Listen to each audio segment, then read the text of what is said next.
glória a Deus, queridos. Vamos voltar para o tema, Lucas 32, onde Jesus disse apenas para os seus discípulos: não temas, ó pequeno rebanho, porque a vosso Pai agradou dar-vos um. Então, irmãos, às vezes a gente pensa que esse texto está dizendo que Deus está tentando fazer a acepção de pessoas, porque apenas para os discípulos Deus agradou, é o termo que Jesus usa. Deus, o Pai, agradou dar o reino. Olha, imagine, a casa é tua, você é o dono da casa. E existe um reino eterno, onde você é o rei, rico, todo-poderoso. Você não quer que todo mundo entre nesse reino. Qualquer reino é assim, irmão. De qualquer país. Nos Estados Unidos, por exemplo, hoje, no Brasil, tem leis onde não é qualquer pessoa que pode entrar. Por exemplo, você sabe por que os Estados Unidos está deportando multidão de pessoas de vários países para voltar para suas nações, expulsando de lá?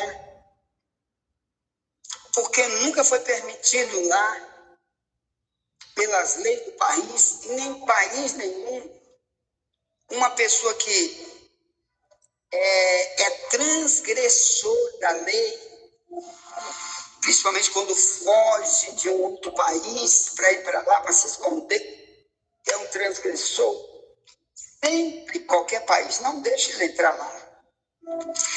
Se ele for entrar, por exemplo, pelo aeroporto, ou entrar de carro, pelas fronteiras de carro, tem fiscalização.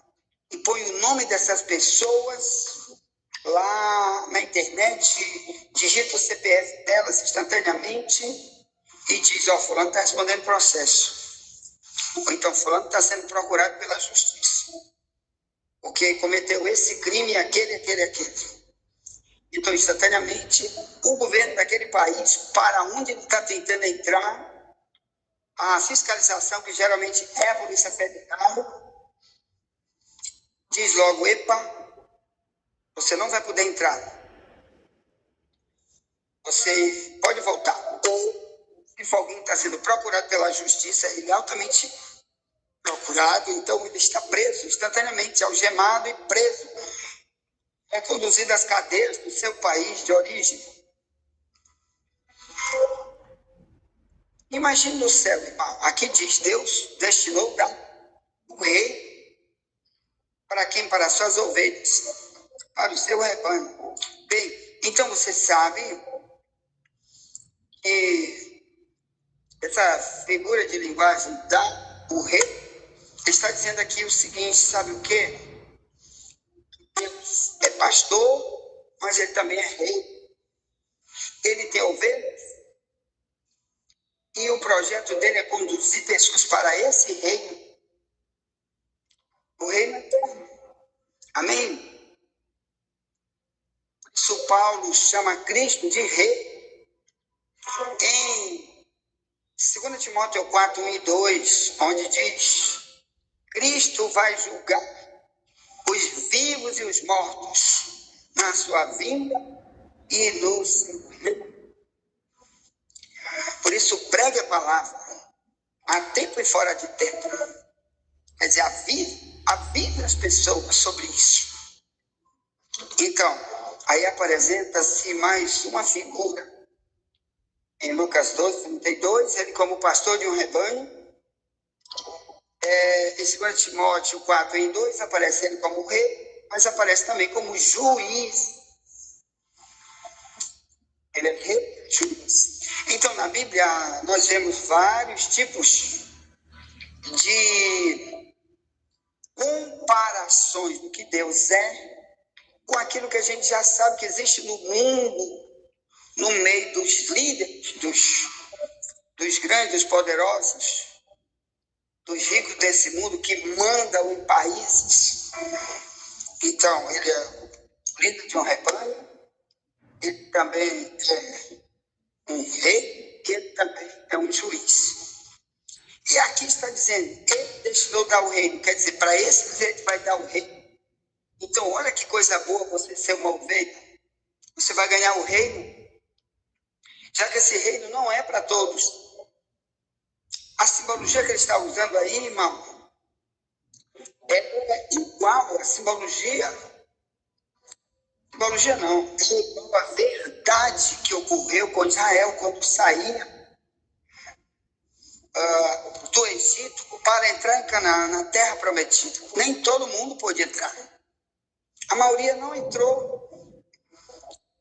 Por quê? Por causa de ações, de práticas de vida, que nunca se arrependeram. E eles ficaram para trás. Eles não tiveram como entrar na terra prometida.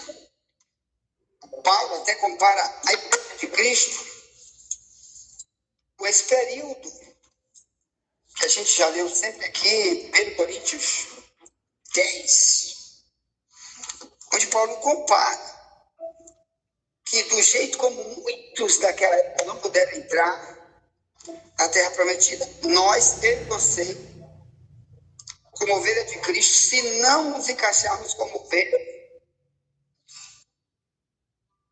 não vamos entrar também no que Deus prometeu para nós na vida eterna, no reino eterno.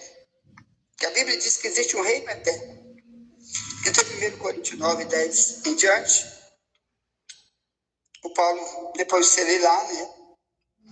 Diz assim, ó, verso 5, 1 Coríntios 10, 5 em diante, diz, mas Deus não se agradou da maior parte deles, pelo que foram prostrados no deserto. Essas coisas foram nos feitas em figura, para que não cobicemos as coisas más que eles cobiçaram. Verso 7, não vos façais, pois, idólatras. Como alguns deles, conforme está escrito, o povo assentou-se a comer, levantou-se para folgar. E não nos prostituamos como alguns deles fizeram, caíram um dia 23.000. Verso 9, e não tentemos a Cristo como alguns deles também tentaram e pereceram pelas serpentes. E não murmureis, como também alguns deles murmuraram e pereceram pelo destruidor. Ora, tudo isso lhes sobreveio como figuras, estão escritas para aviso nosso, para quem já são chegados os fins dos séculos. Ora, aquele que quando está em pé, olhe para que não caia. Não veio sobre vós tentação, senão humana, mas fiel é Deus, que vos não deixará tentar acima do que podeis. Antes, com a tentação dará também o escape, para que a possais suportar. Ponto.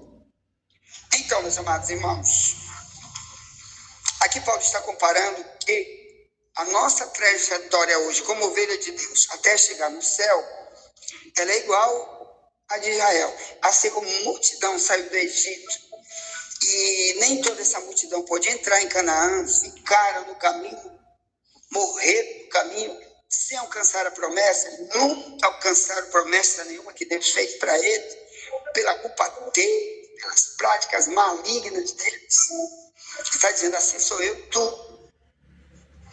Então, esse rebanho de 12, 32 de Lucas, onde Jesus diz, não temas o pequeno rebanho, é por isso que ele usa a expressão, ó pequeno rebanho. Volto a repetir. Por tão pouca gente, pelas implicações que o reino de Deus exige para as pessoas, e por isso tão pouca gente se encaixa nessas implicações para poder entrar, que são pré-requisitos para poder entrar no reino de Deus, ele vai ser sempre o pequeno rebanho. Ou melhor, Deus sempre vai ter poucas ovelhas. Não adianta ter 1 milhão de membros de uma igreja. Não. Deus sempre vai salvar um pequeno rebanho. Até mesmo Cristo disse, irmão, que a igreja que vai ser salva tem uma igreja dentro da outra. Uma parte fica e outra sobe. Isso é Mateus 25 ao 13. A igreja está dividida no meio. Uma parte sobe e outra parte fica para trás e perde salvação, perde o rei, perde tudo. E um dos grandes problemas da igreja é esse: não é ovelha, não foi ensinada a ser ovelha. Deus não está pastoreando porque elas rejeitam serem pastoreadas. Vivem como ovelhas que não têm pastor, porque vivem sendo dona de si mesmo. Ponto. Então, por isso, aqui nas expressões, que eu volto a repetir, 1 Coríntios 6, 9 diz: não sabeis que os injustos não hão de herdar o reino de Deus? Não erreis, não os devassos, nem os idólatras, nem os adúlteros, nem os efeminados, homossexuais, gays, LGBT, MQIA+, travesti, 1 Coríntios 6,10, nem os sodomitas, quer dizer, os que vivem as práticas de Sodoma, que fez Deus destruir os de Sodoma, nem esses, pode ser rico, pobre, pastor, pastora, lana roubo, quem for, se continuar assim, não vai participar do pequeno rebanho, jamais. Aí diz, verso 10, repito, não erreis. Ele está dizendo aqui, é para uma igreja, ele não está falando para o macumbeiro que vive na macumba e não quer sair. Está falando quem já está fazendo parte como membros de uma igreja. E diz, já sou do rebanho de Cristo, já sou cristão. Para esses, 1 Coríntios 6, 10, repito, diz, não erreis, nem os devassos, nem os idólatras, nem os adúlteros, nem os afeminados, nem os sodomitas, nem os ladrões, nem os avarentos, nem os bêbados, nem os maldizentes, nem os roubadores herdarão o reino de Deus. Verso 11. Isso aqui, ó, o escape, diz, e é o que alguns têm sido, mas haveis sido lavados, mas haveis sido santificados, mas haveis sido justificados em nome do Senhor Jesus e pelo Espírito do nosso Deus. Então, Paulo está dizendo para a igreja que não é o ambiente da igreja e não é colocar o nome no rol de membro da igreja que faz a pessoa entrar no céu. Ele está avisando os irmãos da igreja. Está dizendo, vocês sabem, eu ensinei vocês. Paulo viveu mais de um ano naquela igreja, mais naquela cidade, mais de um ano, viveu ali, em Corinto, hoje Grécia. E até ver agora um documentário muito bonito que tem no YouTube, tem muitos documentários sobre a cidade de Corinto, onde um monte de guia turístico vai andando e levando multidão de pessoas para ver os locais onde Paulo andou, em Corinto, onde era a igreja, e também onde era pontos de idolatria, em Corinto, na Grécia, que levaram Paulo a ser confrontado muitas vezes, e também Paulo a confrontar as religiões, que eram muitas de Corinto, muita idolatria em Corinto, mas ali ele formou discípulos para Cristo, formou ovelhas para Deus. Para aqueles que eram discípulos, ele escreve essa carta, 1 Coríntios 3. Então ele diz, vocês sabem, quer dizer, eu já ensinei, eu já falei, eu estive aí, eu discipulei vocês. Então repassem que para o reino de Deus não é uma brincadeira. O reino de Deus é igual. Israel sair de Canaã e tentar entrar, primeiro, sair do Egito e tentar entrar em Canaã. Não é assim, não. Ou melhor, não pensa que é só sair do Egito, vim para a igreja, estou na igreja, estou salvo, já sou ovelha, ele é meu pastor. Sem viver como ovelha, não.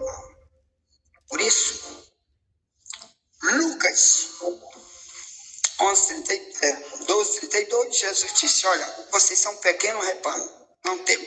E detalhe, não esqueça que em Lucas 12:32, esse pequeno rebanho ainda estava dividido também porque no meio dele tinha Judas.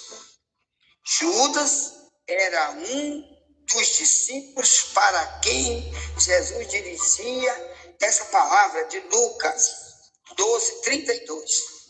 Está dizendo, você já é discípulo, mas Deus está destinando para você o reino.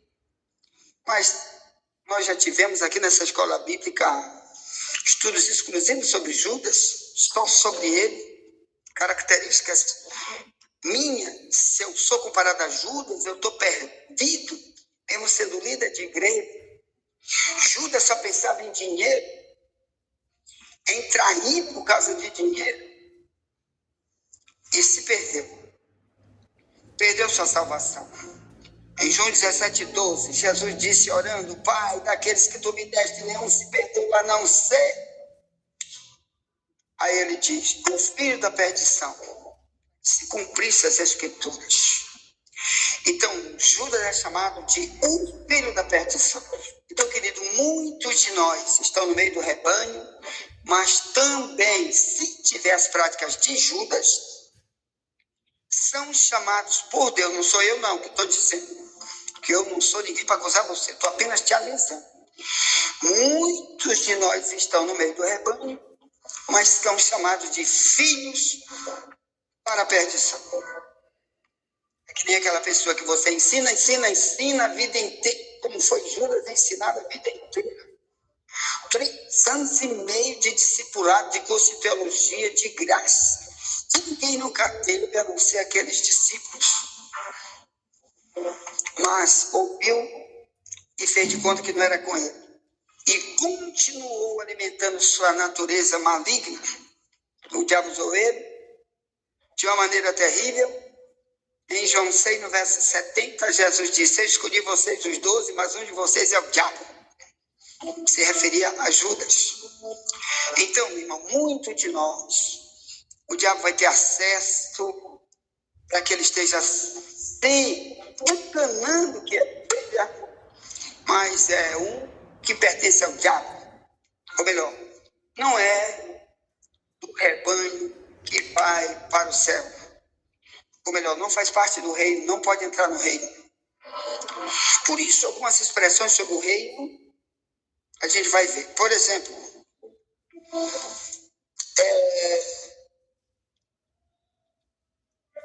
João 3. Pega a Bíblia, irmão, aqui é Bíblia, é aula bíblica, que a maioria das igrejas não tem.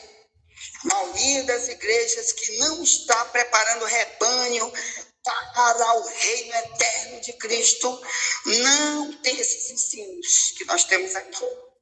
Porque não estão preocupados em fazer você como ovelha para morar no reino eterno. Estão apenas fazendo ovelhas de uma denominação, de uma placa, e o diabo põe na mente deles, a igreja está salva. Deus vai salvar essa igreja, todo mundo. Mas se você tiver passos como Judas, você está no meio do rebanho, no meio das promessas, repito, no meio das promessas de viver no reino eterno de Cristo, mas está fora. Cuidado, porque tem que ter esse pré-requisito aqui. João 3, no verso 5, começa no verso 3, diz, na verdade te digo que aquele que não nascer de novo não pode ver o reino de Deus. Verso 5, na verdade te digo que aquele que não nascer da água e do Espírito não pode entrar no reino de Deus. Então, Judas não recebeu nada disso. Ou melhor, esse milagre. Ele detestou esse milagre. Por isso, perdeu sua salvação, mesmo sendo parte do rebanho. Então, ele não pôde ver, quer dizer, os outros discípulos. Eles viram. Quer dizer, quando chegaram lá na eternidade, como Jesus disse para o ladrão da cruz, em Mateus 26, ele disse, ainda hoje tu estarás comigo no paraíso, que é o reino. Aí chegou lá, olha que coisa linda, depois da morte deles. Oh, que lindo! Que reino, que riqueza, que maravilha. Não pensei que era assim. Então, esses viram, estão vendo até agora. Aleluia. Mas outros não. Então, meus amados irmãos,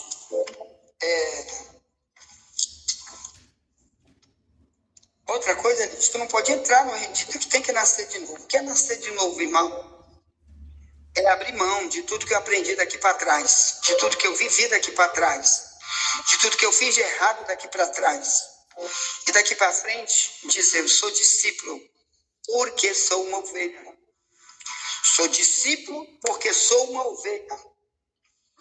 Ovelha quer dizer submisso, que ouve a voz do pastor. Amanhã vamos falar sobre essa questão, em João 10. Minhas ovelhas ouvem a minha voz. Vai ser o tema de amanhã. Chama o novo convertido para estudar. Se você não ouve a voz do seu pastor, você não é do rebanho dele. Então você vai estudar sobre essa questão. Ouvir a voz. Como discernir a voz? Como saber que é ele que está falando comigo? Através de alguém, ou ele próprio falando, já que tem vozes, muitas vozes no mundo. Tem vozes dos demônios, tem vozes que vêm da parte dos anjos de Deus, tem voz do próprio Deus, tem voz de pregadores que Deus usa, mas tem voz de pregadores que não é Deus que está usando. Então nós vamos estudar amanhã essa questão. Voz. Minhas ovelhas ouvem a minha voz. Então vamos estudar isso amanhã. Que voz você está ouvindo? Ponto. Então, queridos e amados irmãos, eles tinham que nascer de novo. A partir de hoje, ia acontecer com eles o que também Jesus disse em Mateus 18:3. Disse, se vocês não se converterem, não se tornarem como criança de modo nenhum, vocês podem entrar no reino de Deus. Ele diz para quem? Para os discípulos. Cuidado com isso. Ponto. E envia essa mensagem para alguém, já voltaremos, nunca te esquece. Somente a verdade nos libertará.